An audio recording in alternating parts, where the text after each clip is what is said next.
خۆشی بەخشی خەندەی بەخشی بە دڵی پڕ خەم و ژانی هەوری ڕەحمەتی ئوممەت بوو کە ئەڕژا ئەشکی بارانی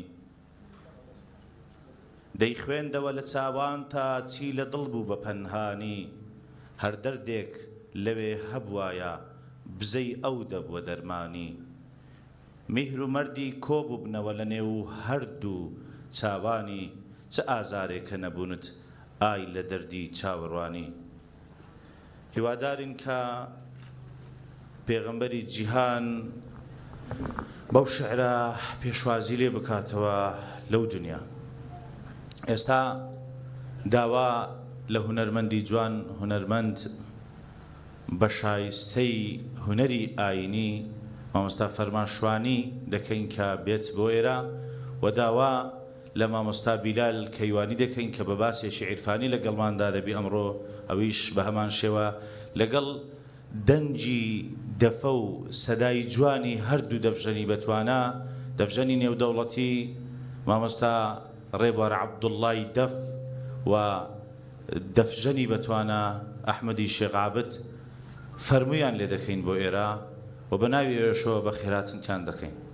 یاخۆ بە خێربێن فەرمون مامۆستایان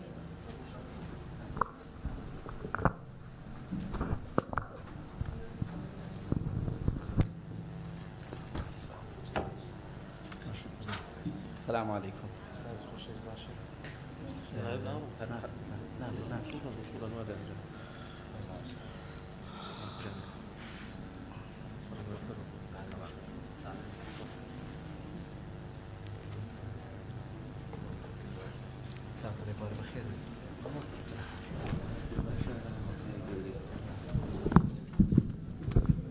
بەخودا دڵم پڕژانی ئەوینە ئاسمان کوانێ وەکو شینی من شینە دەیان شیعرم ناردوونە بۆ دیداری نایەنە وەلام کە دەچنە مەدینە دەمەوێت بە دەنجی زوڵاڵی هەردوو دەفشەنەکان بچینە ناو خودی چالاکی ئەمڕۆمان ئەو یادە پیرۆزە با بفەرمونە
یاخوا بەخێر بێنەوە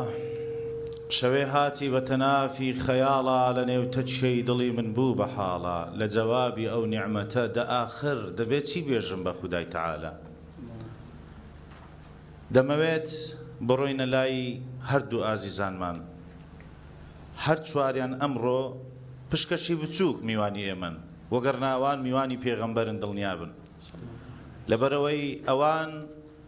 کاتیان نەبوو کە بیبەخشن بەڵام کە ناوی پێغەمبەر هات و کە ناوی ئەو بۆنە گەورەیە هات کاتیان قەرز کرد بۆ ئەوی لە پێغەمبەری خوادا عەلەیهی سەڵات وەسەلام پێشکەش بکەن بۆی مامۆستا بیلال کەیوانی بە باسێکی عیرفانی لەگەڵمان دەبی یەکسەر دەچمە لای و پێی دەڵێم عیرفانیەت چییە زۆر بە کورتی بۆ ئەوەی کە پرسیاری دیکەمان زۆرن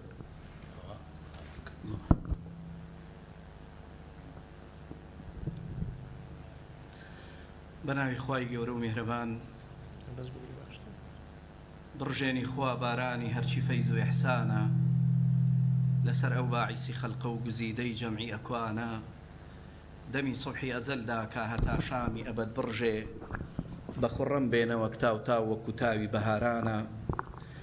زۆر بە گەرمەی بە خێراتنتانەکەم بۆ مەجلیس و سفرە و خوانی محەممەدی بۆ سەر ئەو ڕێگەیەی کە ئێمە ڕێبواری ڕێگەی شاڕێگەکانی حەزرەتی محەممەد الموستەفای صلی الله عليه وآله وسلم خۆم زۆر لەوە بەکەمترە زانم کە بتوانم لێرەیە مەدح و سەنا و ستایشی زاتێکی ئاوا گەورە بکەم هەڵبەتە ئەمە پیاوە گەورەکانی پێش ئێمە ئەمەیان وتووە چمەد حێکت بکەم لا یەک بە تۆ یا خەیرە خەلقی الله منی بێخێری نالایەق کە جیبریلت سەناخوانە یانی شوک و بێخود کە ئەفەرمێ قورئانی نەعوتی تۆ ختمی بە بەشەر نایە بێخود چییە یا حەسان جیبریلە سەناخوانت لەبەرەوە منێکی ناقابل لە مەجلیسێکی ئاوا مبارەکە خۆم بە شایستە و شیاوی ئەوە نازانم بەڕاستی لەبارەی ئەو پیاوە گەورەوە شتێک لە خزمەت ئێوەی بەڕێز و خۆشەویستە عەرزکەم بەڵام تەنها ئەوە نەبێ وەکو ئەو پیرێژنەی کە لەسەرەی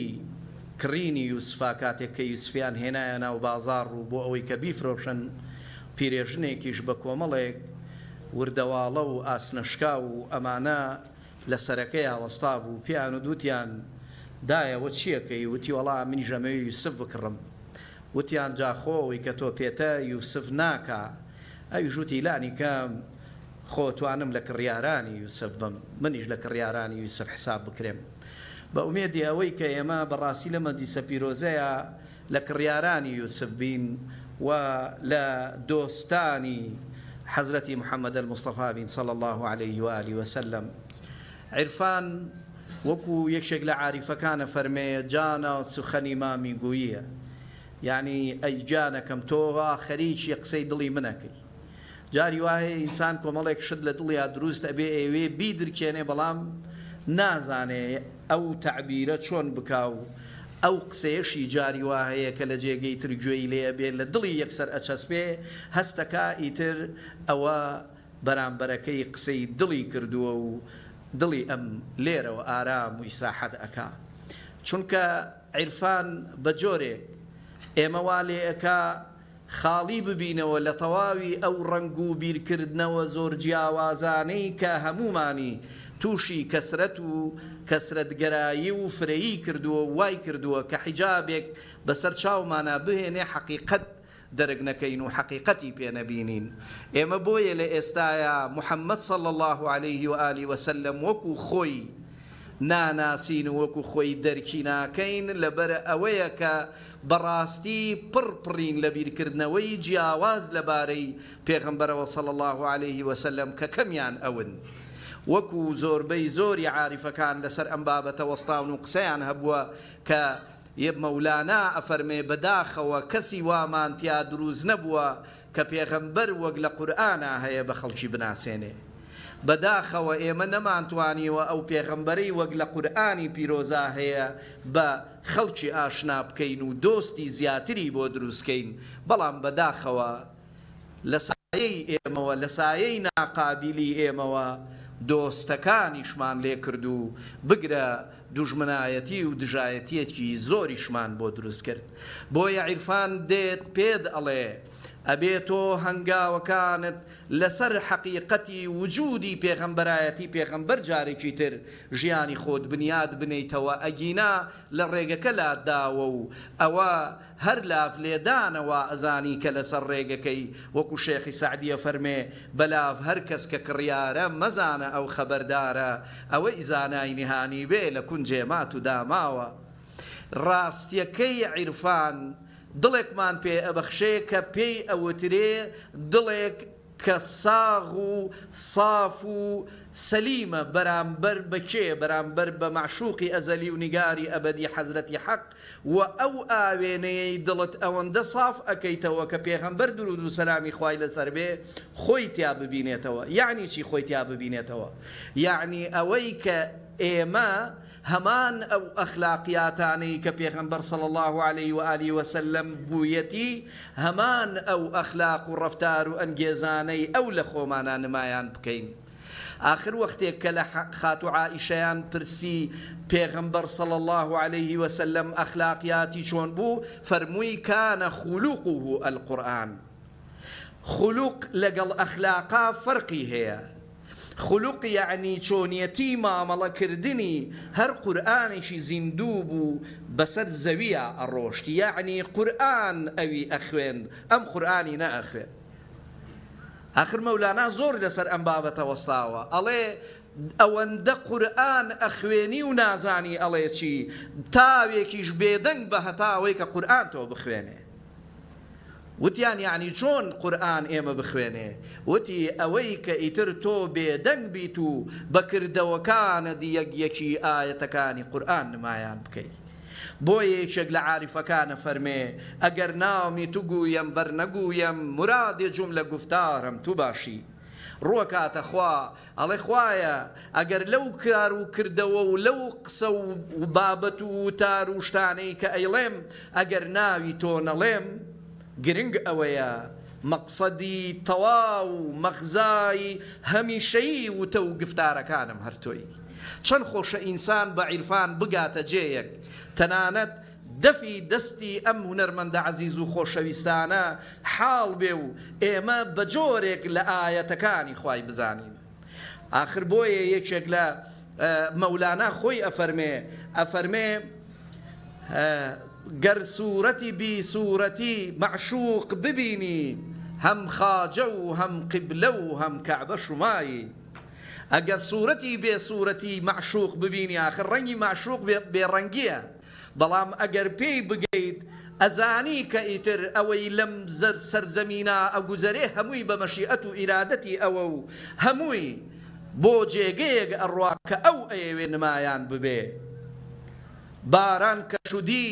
مەپرس ئین خانەیەکیست، سەقفێ حەرەم و مەسجید و مەیخانە یەکیست. ئەگەر بارانی مەپرسە ئەم ماڵە ماڵی چێیە، دوجار لە نەزەری بارانەوە سەقفی مزگەوت و مەیخانە و مزگەوت یەکێیە. بۆ تۆ ئەبێ ئینسانیانە مامەڵە لەگەڵ جەوروبەرەکەی خۆتا بکەی هەروەکو چۆن پێغەمبەر صلی الله عليه و آله وسلم بەو جۆرە مامەڵەی کرد. دەی ئەگەر پێغەمبەری خوا پشتی بکردایەتە کافر و موشریکەکان دین بە من و تۆ ئەگەی؟ نەخێر، لەوانەوە دەستی پێکرد و حرەکەتی تەغیرەکەی لەوانەوە سەرچاوەی گرت و ئەوانیش ئەهلی قال و قیل نەبوون. یەکجار کە دڵیان بۆ پێغەمبەر صلی الله عليه وسلم کردەوە ئیتر دڵیان پڕ بوو لە ڕووناکی و پڕ بوو لە نور و وەکو چۆن خوا وەحی بۆ مێشهەنگ نارد بە مجەڕەدی ناردنی وەحیەکە بۆ مێشهەنگ ماڵەکەی پڕ بوو لە حەڵوا و لە شیرینی و لە هەنگوین. گیرم این وحی نبی گنجور نیست که کم از وحی دلی زنبور نیست، چون او حرب الى النحل آمده است خانه وحیش پر از حلوا شده است. ئەڵێ من زۆر سەیرم لێیە ئەم وحیەی خوا کە هاتووەتە خوارەوە بۆ سەر دڵی تۆی ئینسان. ئەڵێ زۆر سەیرم لێیە بە هاتنە خوارەوەی ئەم وحیە بەناوهێنانی محەممەد صلی الله عليه وسلم دەمت پڕ ئاو نابێ و دڵت پڕ نابێ لە هەنگوین. ئەڵێ من زۆر سەیرم لەبەرەوەیە کە حزورت نییە هەمیشەی لەگەڵیا. ئەڵێ من زۆر سەیرم لێیە تۆ چۆن کاتێ ئینا عەطەیناکە الکەوثەر ئەخوێنی و هەموو دەمت پڕ نابێ لە ئاو، چۆن ناوی محەممەد ئەهێنی و هەموو وەکوەڵێ وجودت پڕ نابێ لە شیرینی و شەکر. ئەڵێ مێژهەنگێک کە خوا بەس بە مجەڕەدی ئەوەی کە وەحیەکی بۆ نارد هەروتی ئەنی تەخیدی من الجبال بیوتە ومن الشجر ومما يعرشون، پێیوت ئیلهامی بۆ نارد، وەحی بۆ نارد، وتی بڕۆ ماڵەکەت یا لە شاخەکان یا لە نێو کرۆکی دارەکانە دروست بکە. هەر بە مجەڕەدی ئەم وەحیە تەواوی ماڵی ئەم مێژهەنگە پڕ بوو لە شیرینی و لە شەکر و لە حەڵوا. ئەڵێ زۆر سەیرە چۆن ناوی محەممەد ئەهێن و تۆ دڵ و دەروونت ڕووناک و ڕۆشن نابێتەوە. مەولانا کە بانگ ئەدرا هەموو جارێک کە ئەگەیشتە ئەشهەدو ئەنە محەممەدەن ڕەسوول الله، دەستی بە ئەژنۆکانیەوە ئەگرت و ئەی فەرموو ناومت بمانە تا ئەبەد ئەی جانمان ڕۆشنزتەوە، ئەی ناوت تا ئەبەد و تا هەمیشە بمێنێ، ئەی گیان و ڕۆحمان ڕۆشن بە نیگا و بە چاو و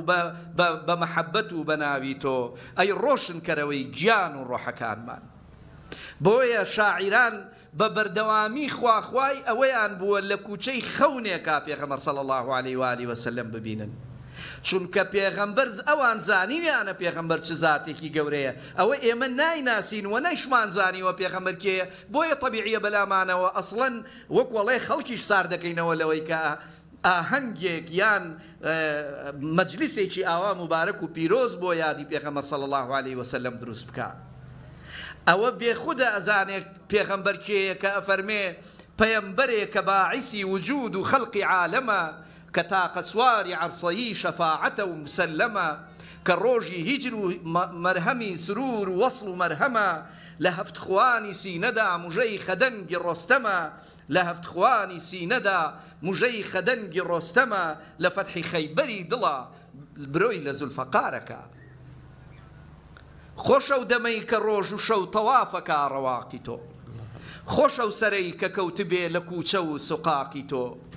بە تیکە تیکە بێ دڵێ کە نەی بێ ئیشتیاقی تۆ، بە تیکە تیکە بێ دڵێ کە نەی بێ ئیشتیاقی تۆ، حەیاتی من ویسالی تۆ. ئەڵێ ژیانی من پەیوەندی بەوەیە کە هەمیشە لە وەسڵ و پەیوەندیا بم لەگەڵ تۆ، نەکخۆ ئەوانیش نەیانوتوە لە مانگێکی دیاری کراوە بێ ئەم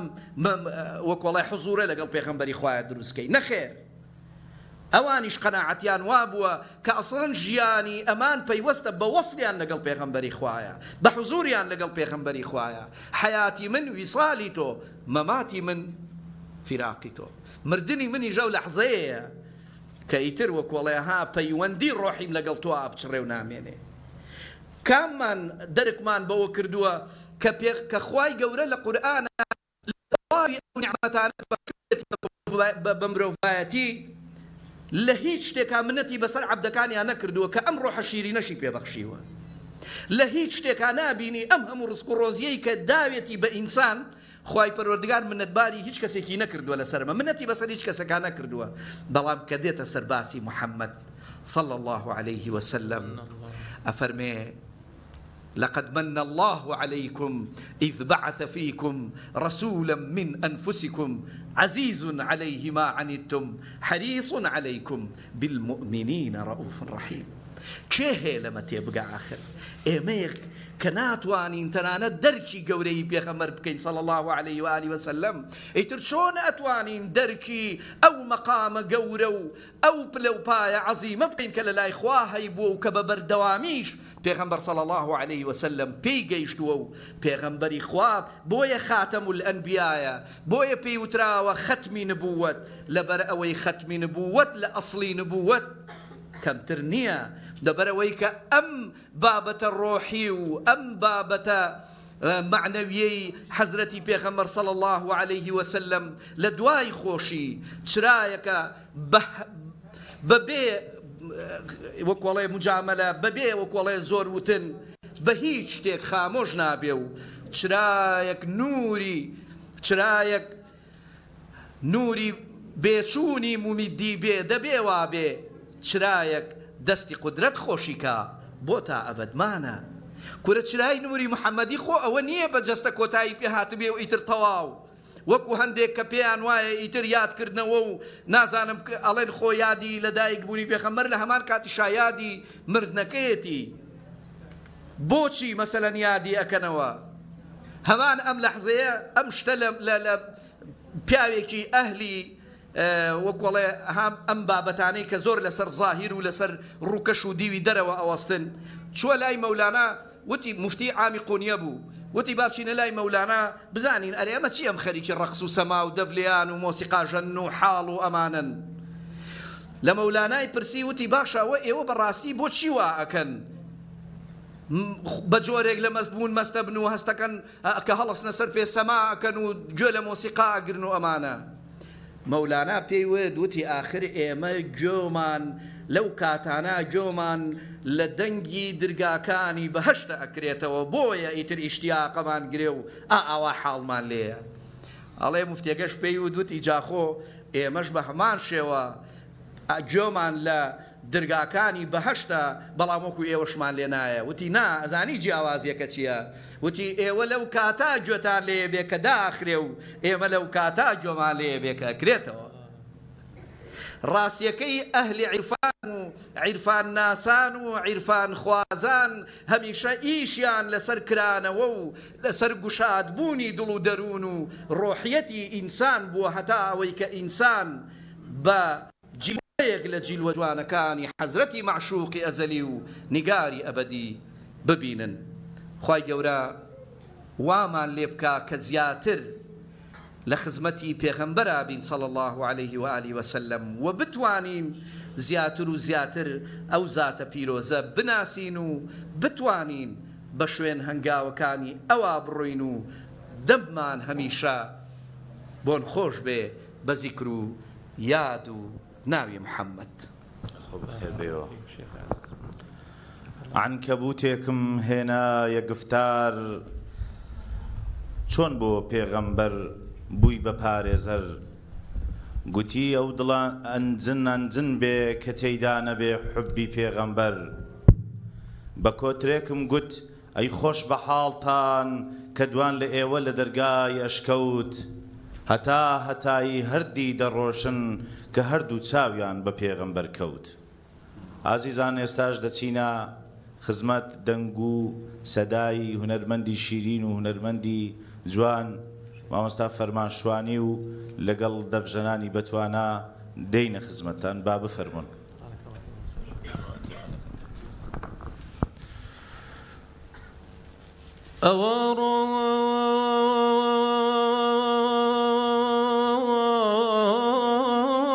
بەرەو پیلی کۆتا ڕۆژەکانی ژیانم ژیانم ژیانم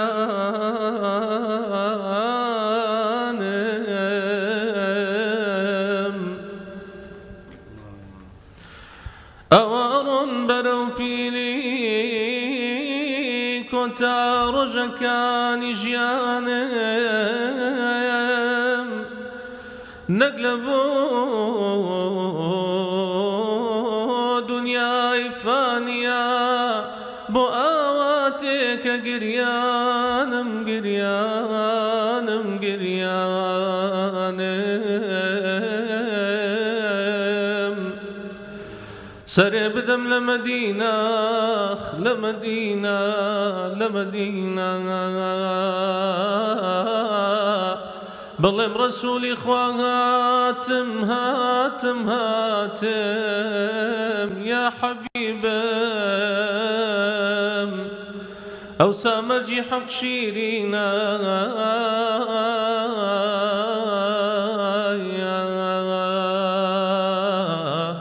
نەڕۆمەوە کە لەلاتم لەگەڵ ئێوە من دێم تۆ خوا ڕەفیقان لەگەڵ ئێوە من دێم تۆ خوا ڕەفیقان بۆ زیارەتی کەعبە و ڕەسوولی نازدایک بۆ زیارەتی کەعبە و ڕەسوولی نازدار هەڵا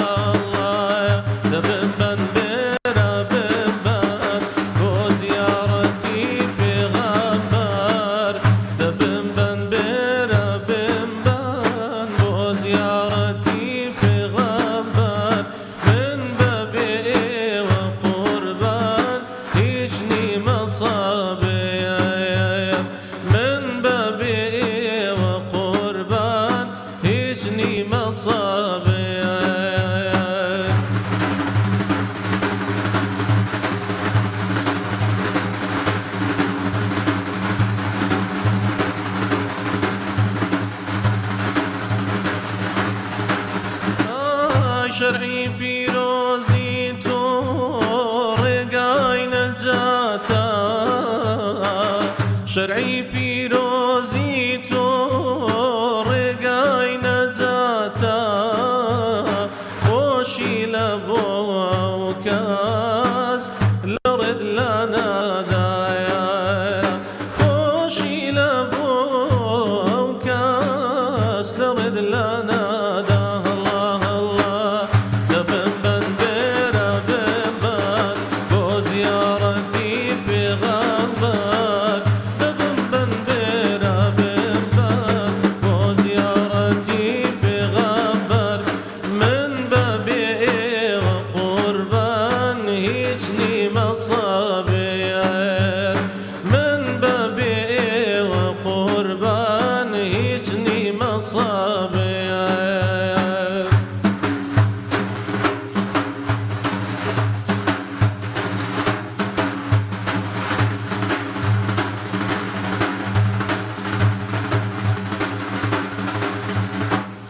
قربان لە دوایی تۆ خۆشی من نامە قوربان لە دوایی تۆ خۆشی من نامە مانی ژیان من قوربان لە ذاتی نامایە مانی ژیان من قوربان لە ذاتی نامە الله الله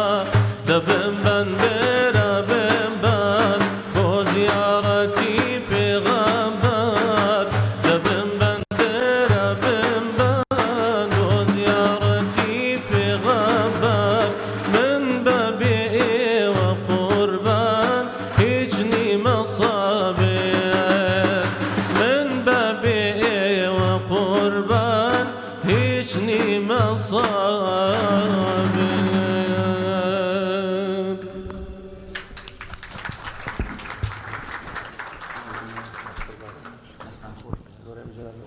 لە جیاتی چەپڵەکی دی سێ سەڵەوات لە بۆ جانی پاچی پێغەمبەری جیهان دەنێرین اللهم صل على سيدنا محمد وعلى آله وصحبه وسلم اللهم صل على حبيبنا محمد وعلى آله وصحبه وسلم اللهم صل على شفيعنا محمد وعلى آله وصحبه وسلم بێخود دەڵێ لەو ڕۆژەوە ڕۆیشتووە تۆراوە دڵی من جا ئەمن وەکو وەڵامێک لە بۆ ئەو دەقا نووسیتم لەو ڕۆژەوە هاتۆتەوە ئاشنایە دڵی من